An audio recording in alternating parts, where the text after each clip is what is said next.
YouTube, what is good? It's your man Ray from Doing Film Things.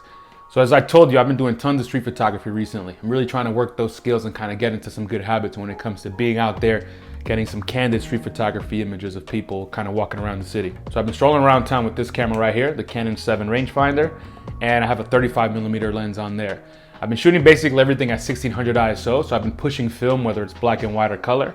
And I find that gives me a really, really good sweet spot here in the UK, specifically in London, given that the sun has kind of disappeared. Haven't really seen the sun in a few weeks, comes out once in a while. So having the high ISO really gives me the flexibility to shoot at f8 and get a fast enough shutter speed as well. All right, before we go any further, I'm actually just gonna jump right into the POV video. You're gonna see every single image that I got on this roll of Portra 800 that I pushed one stop to 1600. After the whole POV session, then I'm gonna jump back in and give you some of my feedback regarding what images I really liked, what images I think I could have gotten better on, just kind of that information. So stay tuned to the end to learn a bit more about what my thoughts are.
Yo, quick interruption from the street photography video. Just so you know, I got my commentary coming up after the video's over. So go ahead and watch the rest of this. Please enjoy it, and then stick around to hear what I have to say about these pictures.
You all ready? Can I do the curry chicken with rice and peas, large?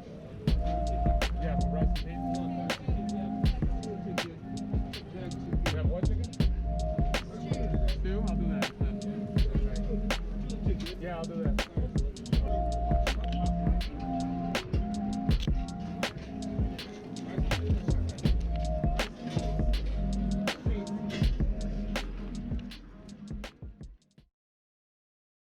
All right, y'all, so that was actually a lot of fun. I'm really looking forward to doing this again and kind of getting around a bit further. And of course, once that sun comes out, I'm gonna have a really good time because my shutter speed will be real fast.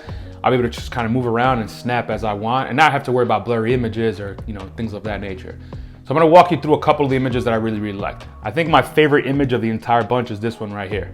This particular image, as you can see, is kind of framed within the frame.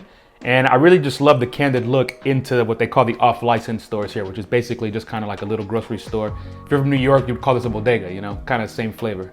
Anyways, I like this one because, you know, I just feel like everything was framed very, very nicely. And the outside of this store is white, it's very plain. And then the inside has all those different colors and layers and textures. Of course, the person inside is out of focus, which for me is kind of annoying.